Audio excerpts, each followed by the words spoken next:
Khadija and Mariam, can you tell me why does your name, it does not show the video icon beside your name? Is there any problem? Like for everyone, there is like a Yes, video ma'am. icon there. But for you people, it's just the mic icon is there. It's because it's not working, ma'am. It It's not doesn't working. show. Yeah, if I'm trying to on it, it's not working. Yeah, because I can't see like your names are there and then there is the mic symbol, but there is Yeah, no video symbol. Same goes for Mariam Lohani. Mariam Lohani, are you there in the class?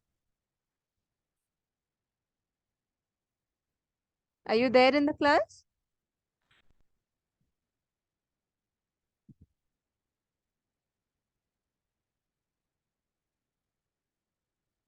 Okay, so you're not able to unmute yourself also?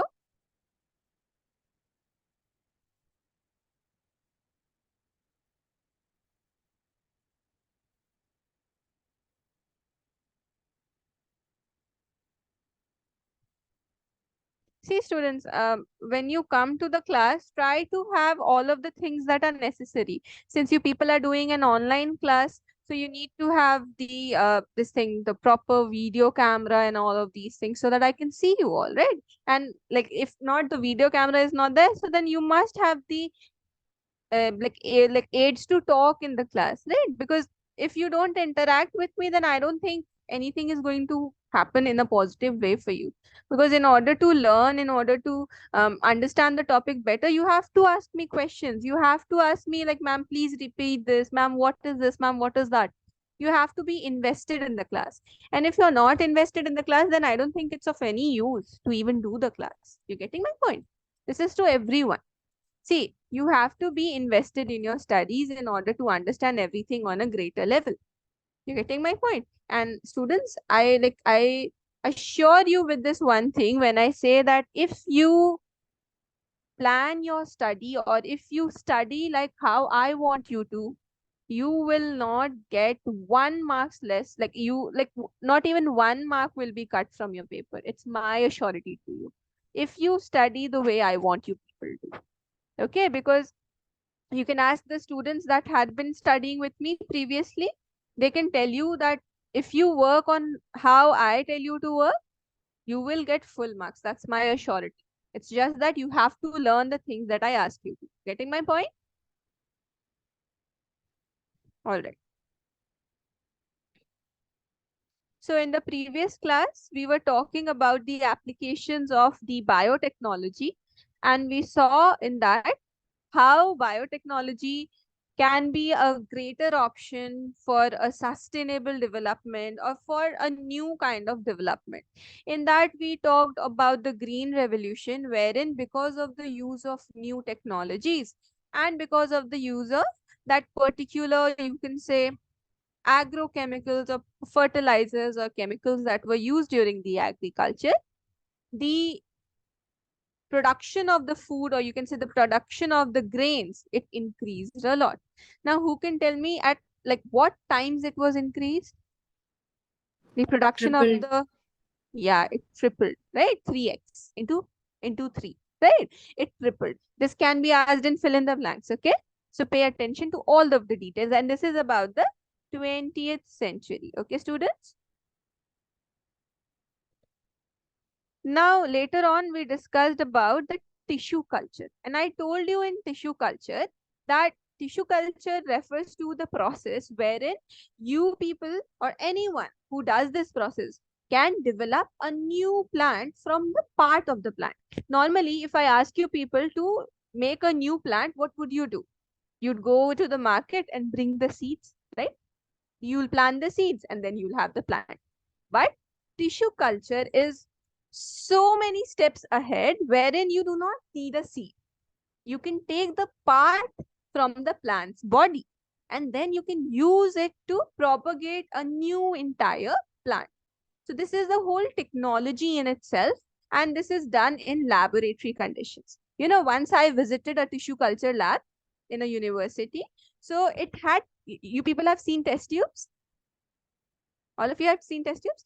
They grew the plants in test tube. Imagine, without soil. No soil, not even a drop of soil. And this is known as hydroponics. Have you people heard about hydroponics? You know, hydroponics is a method of soilless culture of plants.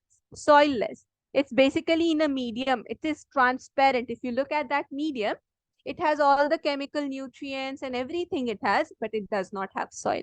So soilless culture of plant is also possible thanks to the technologies, the biotechnology that has been developed. So same goes for tissue culture. Tissue culture is not something new. It has already been there for a while. Okay. Now the thing here is that it's very important to create a sterile environment. Meaning if you go into the tissue culture lab and if you go there without removing your shoes or without covering your head, okay, two things. And then if you go there and you start sneezing, they'll kick you out, to be honest, because no contamination is ever like contamination. If you do any kind of contamination, the plants will die because they are not growing in the soil. Getting my point? They're going in a very optimum condition. So optimum condition and nutrient medium. See, vitamins, all the kinds of amino acids, then plant hormones, particularly two of them are very important. Do you people know the names of plant hormone, students? Auxins. Hmm? Starts with a G. Gibberellins. Gibberellins, yes. And starts with a C. Cytokinin. Cytokinin. Then it starts with an E. It's a gaseous hormone. Ethylene. Ethylene. And then one more last hormone, which is a stress hormone. A. Something acid. Oh. Something. Adenine. You said adenine. Abscisic acid. Oh, yeah. So out of all of those hormones that are there, auxin and cytokine are primarily used for tissue culture. And this auxin is used for rooting so that roots can develop. And cytokinin is used for shooting. It's not actually shooting, it's for stem growth. Clear? So that is like, imagine if you want to grow the length of the plant, you'd put more and more cytokinin to it. Getting my point? So this is how tissue culture is done. All of the meaning in this, you are responsible for creating that medium like how it was there in the soil. Whatever the plant gets from the soil, you have to create it artificially in a lab. You can do it in a beaker, you can do it in a test tube, however you want to do it, you can do it, but you have to do it very precisely. Okay? Now wait, I think I have the picture of the tissue culture lab in my phone. I'll show you people if I get the access to it. It's very beautiful. It's like, it looks like a wonderland. It's like bizarre how you can put things into a test tube and grow. Or you can say, wait.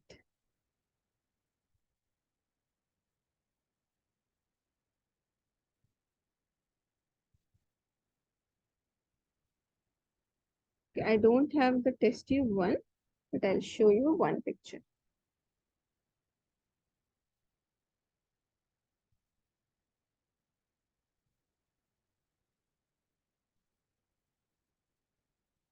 Just 1 second, I'll show you. Do you people know anything about greenhouse? Not the greenhouse effect, the greenhouse. No. Anyone who knows anything about greenhouse?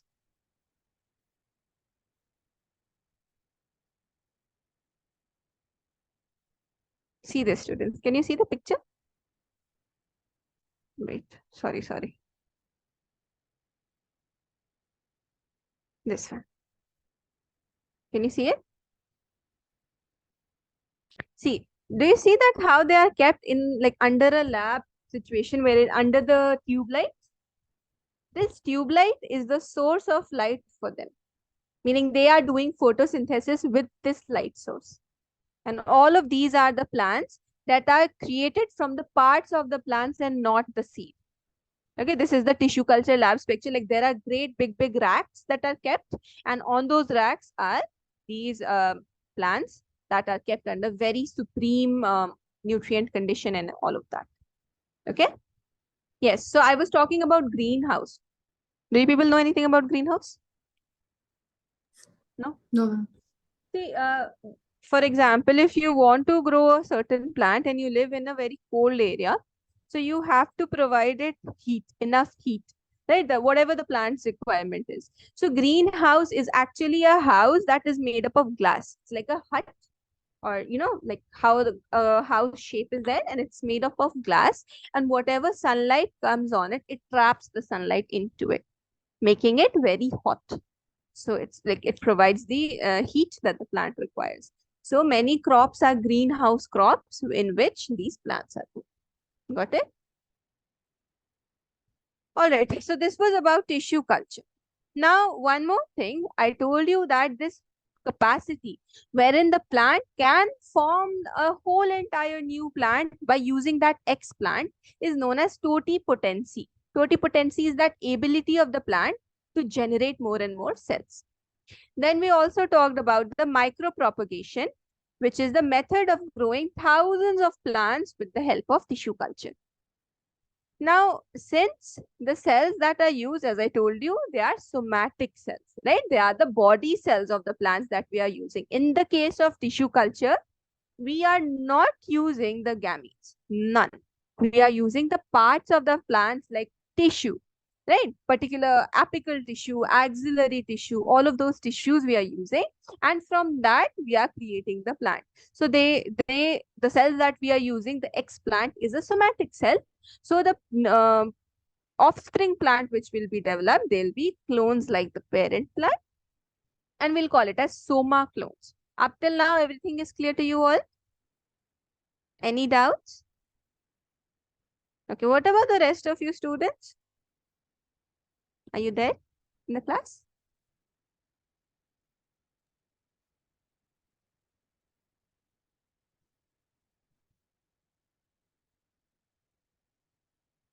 All right, now some more information about the tissue culture.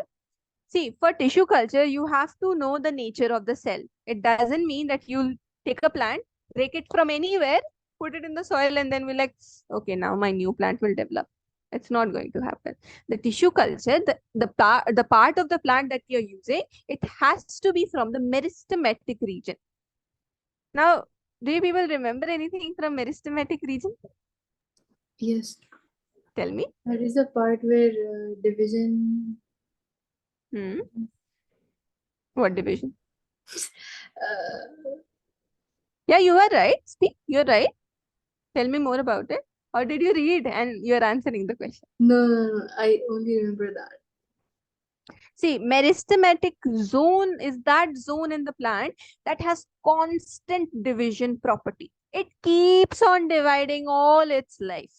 And this meristematic tissue, now if I tell you people that there are two kinds of cells, okay, one is constantly dividing and one divides at a regular interval of time. Which one do you think has the possibility of getting diseased? The one that divides. At intervals. The first one. The one that divides a lot. Yes. Okay, why?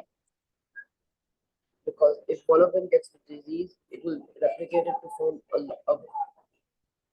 a group of cells which have the Yes, no, but actually it's just the opposite of what you said.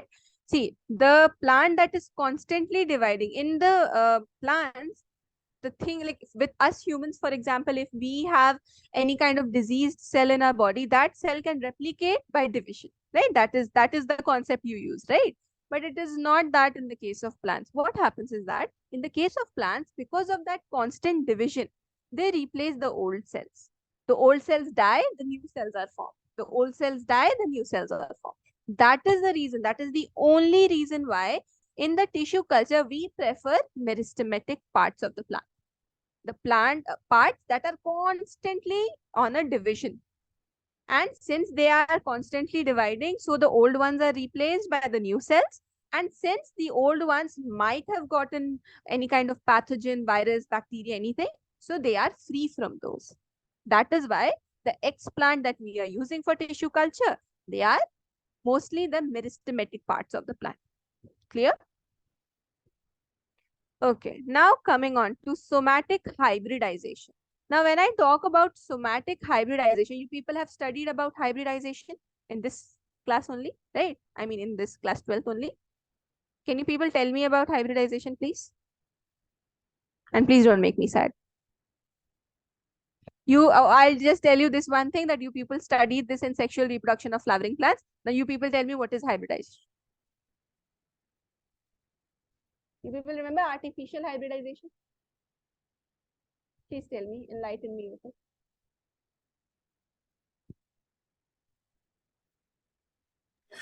Emasculation, that one. And bagging. Yeah, so what happens in, like, those are the techniques, right? Those are the techniques that are used. But I'm asking, what is hybridization? How do you explain? You can explain me in layman language. I don't want a bookish language. Just tell me that you know. Make me believe that you people know it is what it is. It's like mixing of two plants. Mixing of two plants, meaning I take two plants, put it in the blender. No. It's emasculation means I think cutting and bagging means you're covering it up so that you're covering the stigma so it doesn't get pollinated by any other. Yeah, that is what I'm saying. These are the techniques. You people remember the techniques. I'm very happy about that. People remember emasculation, bagging, tagging, all of that you remember. But I'm asking, why are we doing it? Why am I crazy? To prevent self-pollination. To prevent? Self-pollination. Okay, but why would I want to prevent self-pollination? That is what I'm asking. Why am I doing it? Suppose we have two different plants and we want like a plant which has characteristics of both of the plants. So we like what? So you get my point. Yeah, you are at the right track. Hybridization is when you have two superior varieties of plant and you want to incorporate both of their superior characters into a child plant, right? Progeny plant. So that is how you do hybridization. Now for doing that, you do emasculation, you do bagging, and obviously you cover it so that no external pollen will pollinate it, nor its self-pollen, nor anything from the outside. Very good. Now, somatic hybridization. Now, what do you understand by the word somatic? What is the meaning of somatic? Somatic cells. What are somatic cells? The cells which are not the reproductive cells. The cells that are not the cells that are involved in reproduction, meaning they are not gametes. When we talk about the conventional hybridization technique, what were you doing? You were taking the pollen from one plant, taking the eggs from the other plant, right? And then you were like making the situation so that they can fuse, isn't it? So in that, you use the germ cells, isn't it? But now in this case of somatic hybridization, what you're doing, you are not going to use the germ cells. Meaning this is a kind of hybridization wherein you don't use the gametes at all. So somatic hybridization, now how you do that? For example, if you take the plant cell, all of you know that plant cells have cell wall.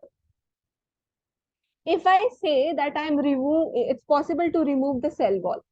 So what will the plant be left with? What all components will still be there in the plant? Nucleus. Nucleus will be there, but come from the outside to inside. I remove the cell wall.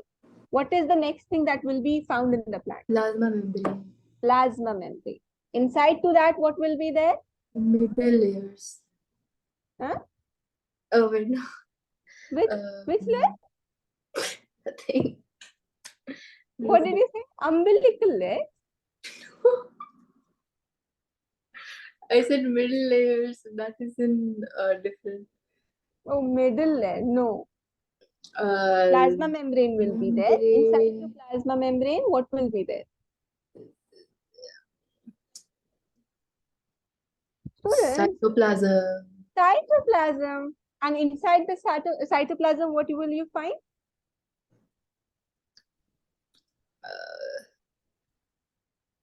Ribose. All the cell organelles. Yeah. Yeah. A nucleus, ribosome, mitochondria, everything. So in this process of somatic hybridization, you're going to do the same thing. You are going to remove the cell wall of the plant. Now what you are left with, that contains the plasma membrane, the cytoplasm, along with all the organelles, that is called as the protoplast of the plant. Okay, I'll write it here that it is, wait, we start with plasma membrane. Students, you people know what plasma membrane, cytoplasm, all of these things are, right? I hope all of you know. Is there anyone who doesn't know it? I'm talking to the students that are not speaking anything in my class. You people know all of these things that I've written, right? So what we are left with is the protoplast.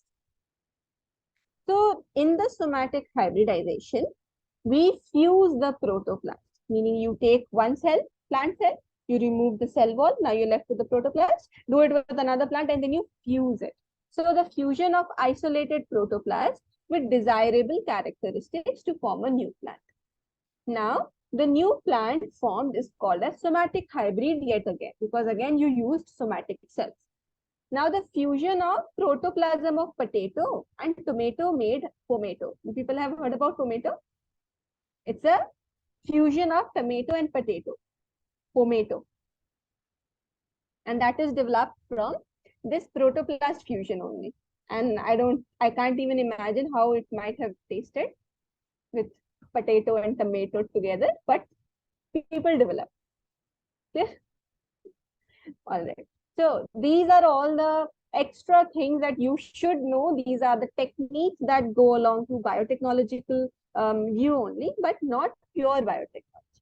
Now what we are going to discuss about the genetically modified organisms, meaning the GMO. These are the purely biotechnological applications and uses.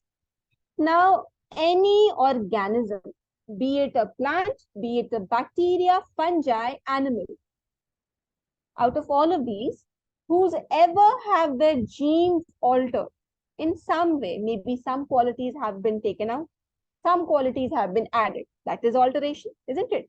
Adding or subtracting. These organisms that have their genes altered, we call them as genetically modified organisms. You have modified it. Either you have subtracted whatever quality it had, or you have added to it.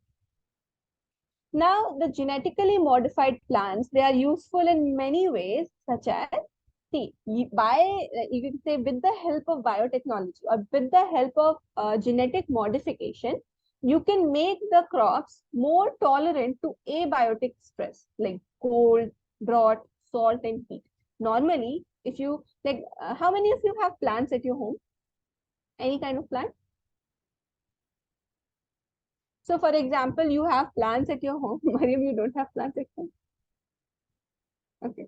So, for example, you went on a vacation and your plants will always be at home only. So, once you come back from your vacation, how do your plants look like?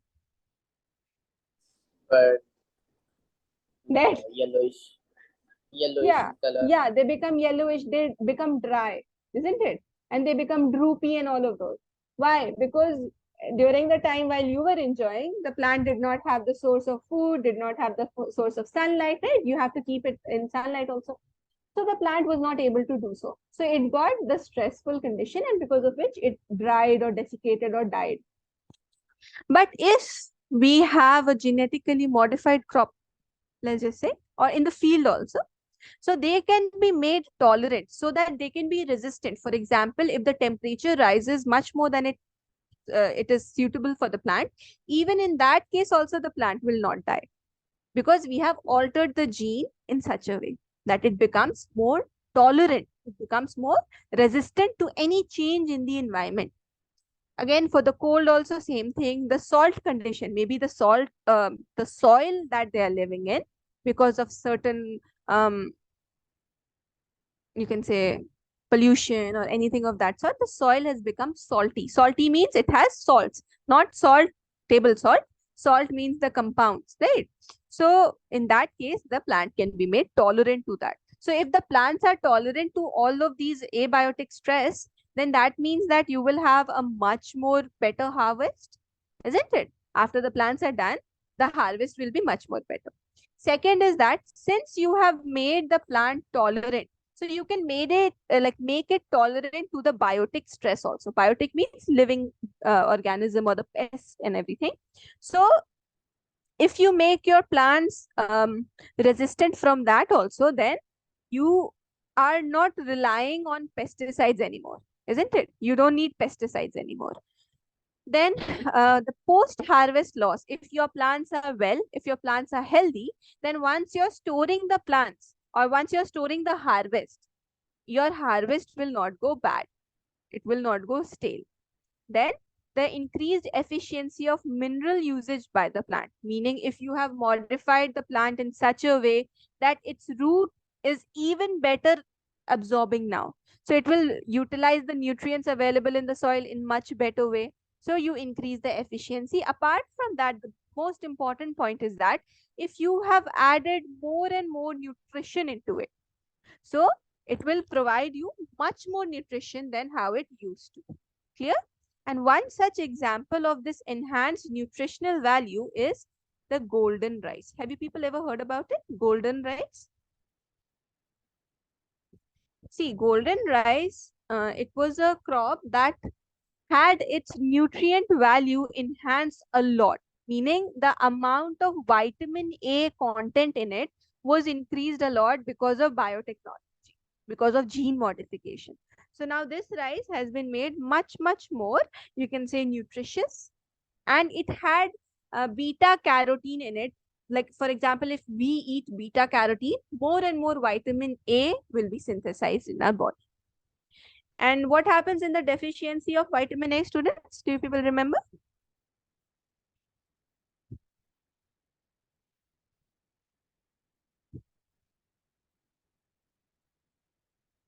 No one remembers. If vitamin A is less in our body, it will lead to which disease?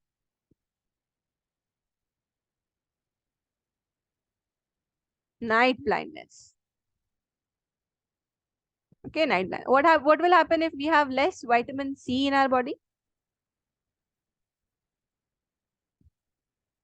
Scurvy, bleeding gums, and also our immunity will also decrease. Now, any doubts up until now, students? No, ma'am. Okay. What is the last line you people have written in your notebooks? We completed tissue culture. Oh, You have to write from after tissue culture. Yeah, just capacity. okay. Okay, now you people can note it down.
Done, ma'am. All of you are done, students?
Internals.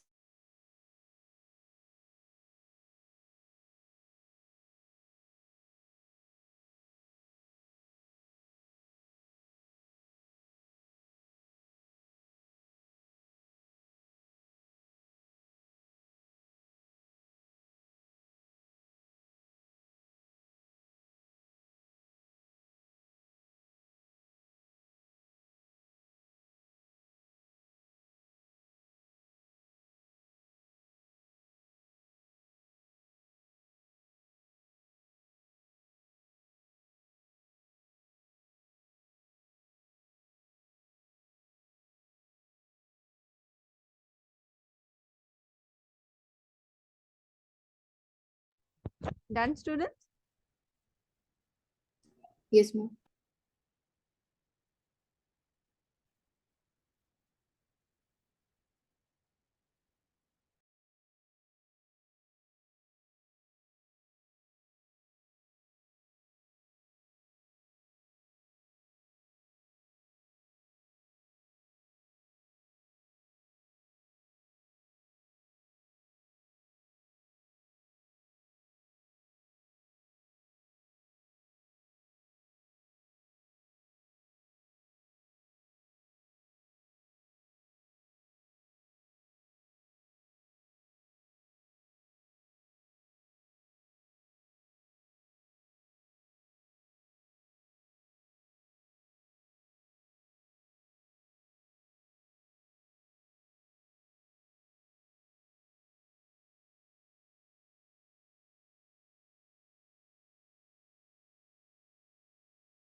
Done, ma'am.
Can students?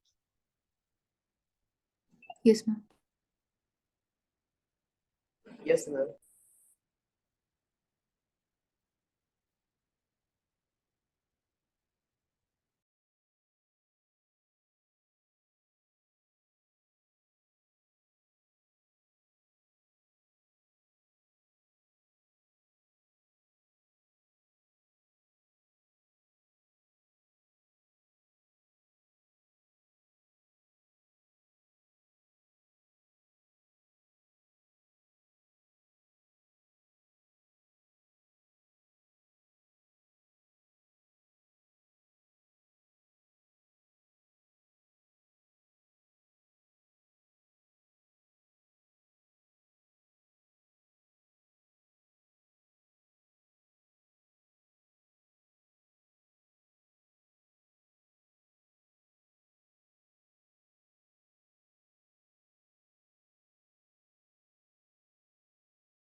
Done, ma'am.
Done. Done, students? Yes, ma'am.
Done.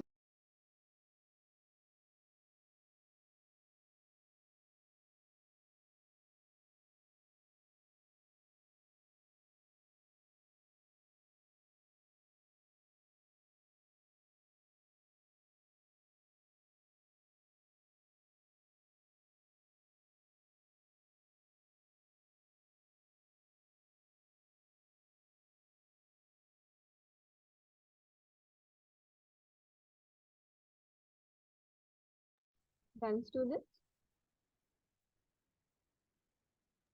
Yes, ma'am. Yes, ma'am. Oh. Now we are going to talk about a plant that makes its own insecticides. See, for example, if a plant is there and it gets affected by a lot of pests. Now, pest can be in any form. It can be a virus, it can be a bacteria, it can be a fungus, but mostly it is an insect. Because you might have heard about grasshoppers being a pest to the vegetation, and there are so many like beetles, there are flies that infect the plant, meaning they start eating the plant stem or any part of the plant. There are so many worms that eat the ripened fruit of the plant, right? So these are all the pests that the plant can get infected with. Out of all of these insects, they are the greatest problem to the plant. Now, what will be our normal solution to this? We will think of spraying the plant with insecticides so that whenever an insect comes to eat the plant or to bite, take a bite, then the insect will die because of the insecticide, right? Or else it will not come at all. But we know that insecticides, they are not cost effective. Secondly, they are very extremely harmful for the environment, meaning once we spray it with any plant with insecticide and it rains down, so that insecticide will get washed away, and it will get washed away and it will fall onto the soil, and it will get inside the soil again, causing soil pollution, or it get drained off into water bodies, causing water pollution. These two things are major threat to our environment. So why not we make a plant that has this insecticidal property in it? Getting my point? This is the biotechnological approach. That why are not we making a plant that has that insecticide property in it? So to reduce the loss, crops are regularly sprayed with insecticides, but with the use of biotechnology, pest or insect resistant plants are prepared. Now, normally there is a plant called as, like there are so many plants called as BT cotton, BT brinjal, BT tobacco, all of these plants. Now, the BT stands for Bacillus thuringiensis. If you look at the word Bacillus thuringiensis, what do you think it is? See the word Bacillus.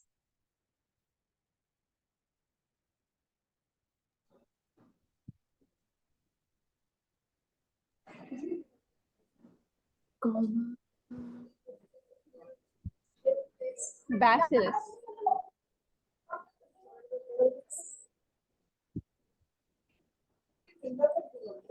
See, I'm happy that Mariam, you said comma. At least you know where we are. But you are wrong. Bacillus is which shape? What are the four shapes? Bracket. I don't know. Bracket? Caucus. We have focus. Caucus. Vibrio. Spiral. And the fourth one is Bacillus. Bacillus. So cocos is circle, right? Spherical. Vibrio is comma shape. Spirillum is spiral shape. So what is Bacillus? What is that one shape? You people know all of it except for this. Straight. Rod shape, rod shape. Broad shape. Yeah. So at least you know, but you people thought I was asking the shape, but I was asking what organism this is. So if you would have said bacteria, I would have been sufficed with the answer. But good that you thought on that level. So yes, it is a rod shaped bacteria. So BT stands for that, capital B, small t. Now this bacteria, like see the insects, they not only affect the plants, but they also affect the bacteria. Okay, so several bacteria, they have developed a mechanism wherein they have their insecticide in it, like in them. And that one such bacteria is Bacillus thuringiensis, which during sporulation, meaning the process of formation of spore, they form intracellular, like within the cell, they form crystalline structures that have insecticidal protein, which we call as endotoxin.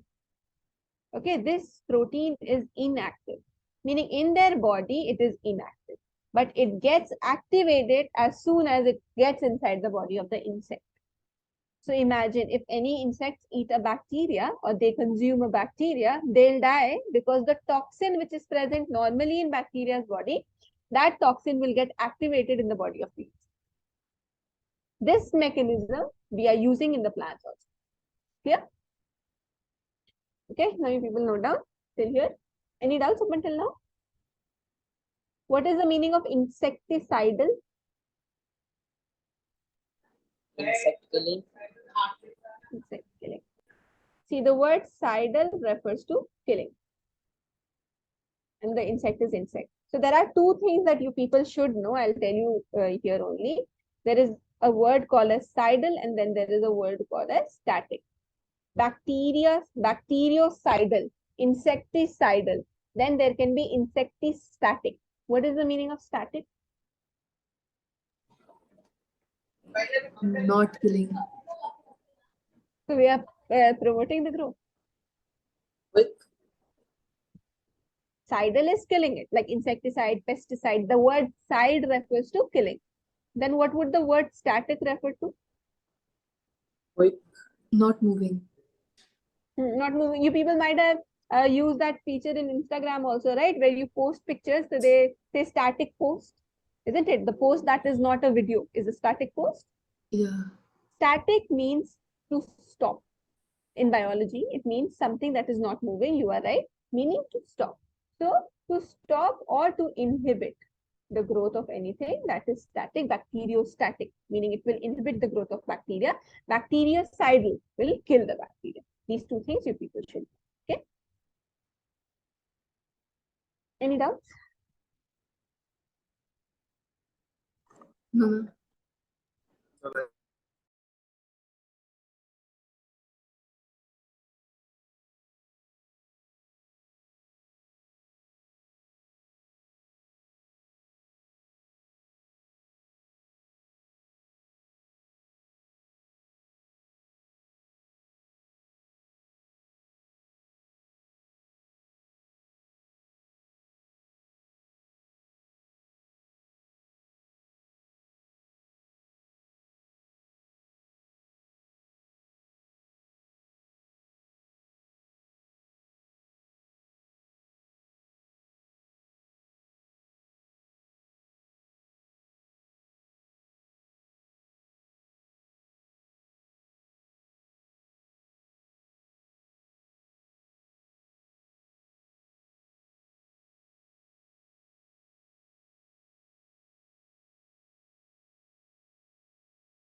Then,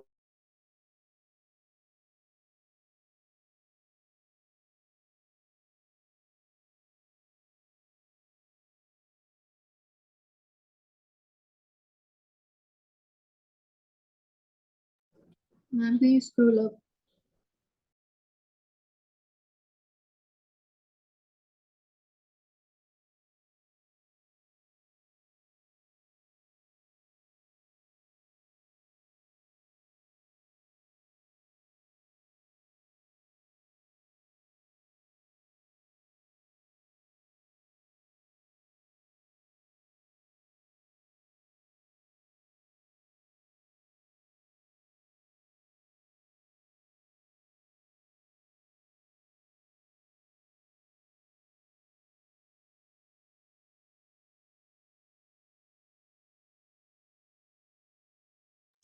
Done.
Done, students?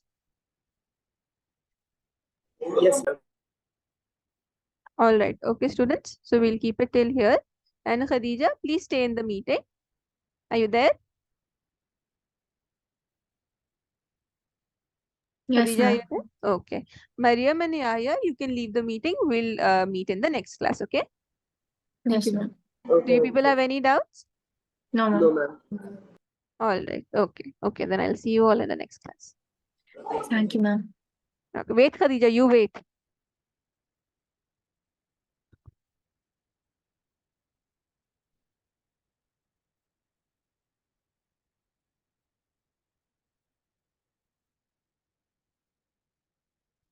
Hello sir ये अभी खदीजा को बोला रुकने बाकी लोग बच्चों को जाने बोल रही थी वो भी चली गई आ गई आ गई आ गई आ गई आ गई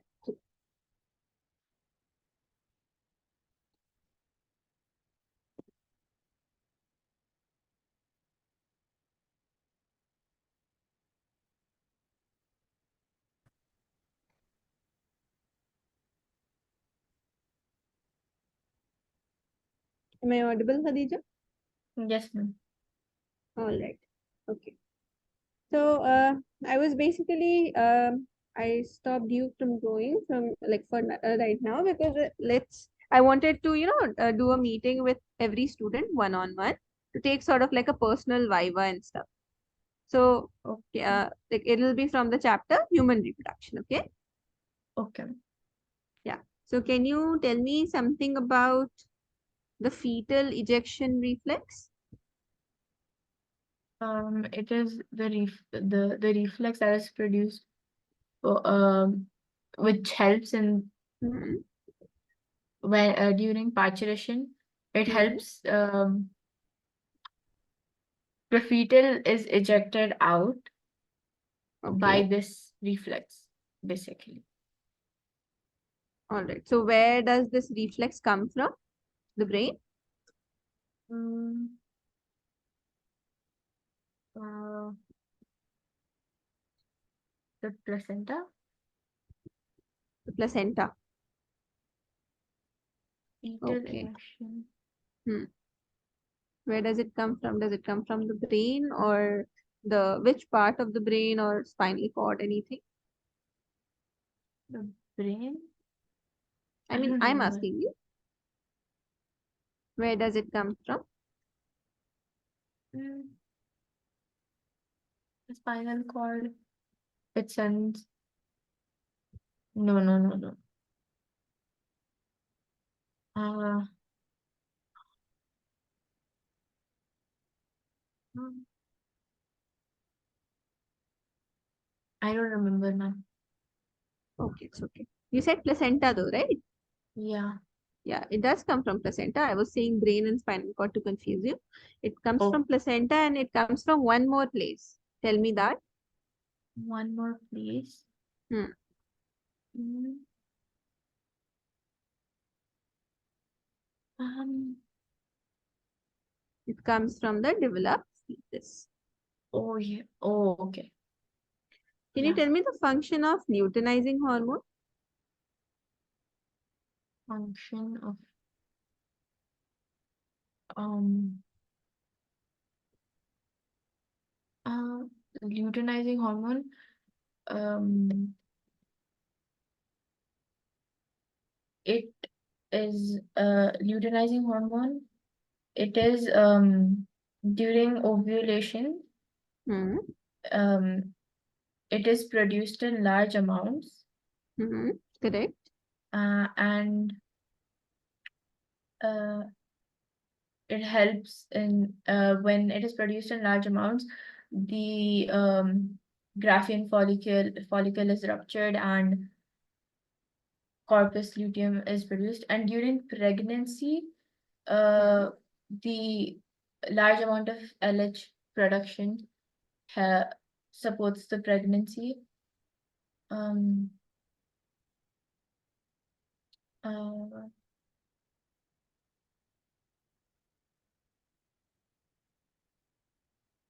Okay, tell me, what do you mean by gestation period? Gestation period is the period of 9 months where where the zygote is developed into the fetus. Very good, exactly. All right. And tell me, what is the function of trophoblast layer? Um, it protects the embryo.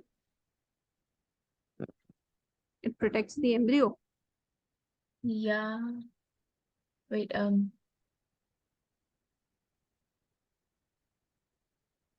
it,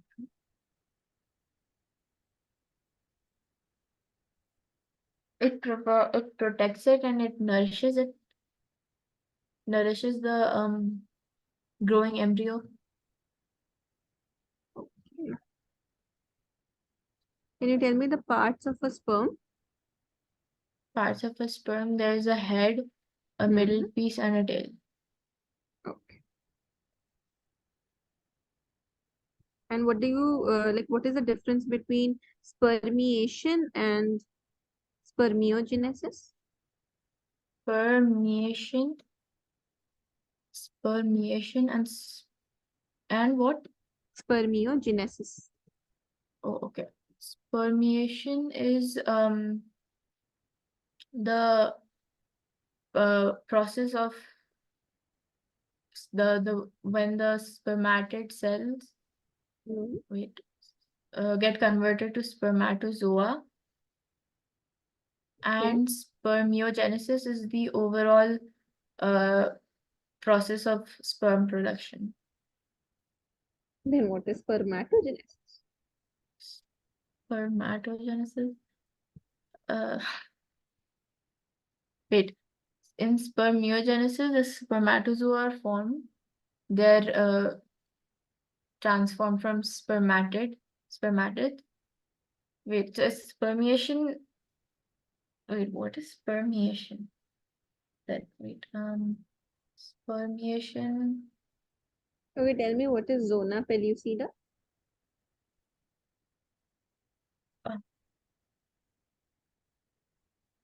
Zona pellucida.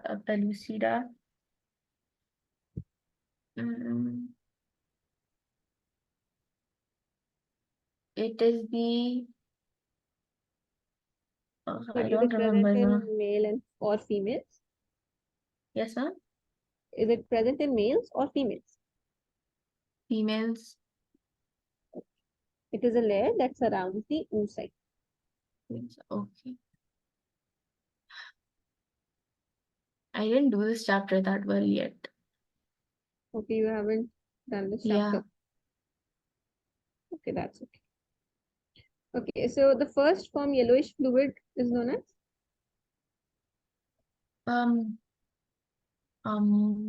Like that is formed from the milk from the mammary gland. Yeah.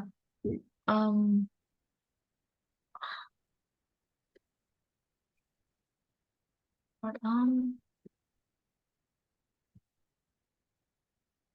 It's called colostrum. Colostrum. Oh, yeah. Okay, can you tell me about what is the full form of HCG and what is it? HCG human. HCG human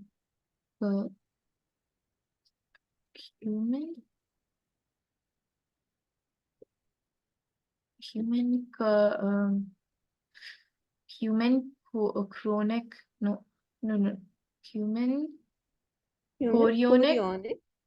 chorionic G gonadotropin. What is the function of the hormone relaxin? Relaxin,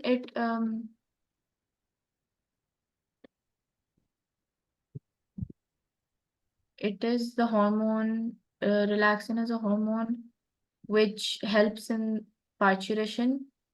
During parturition, it makes the cervix Okay.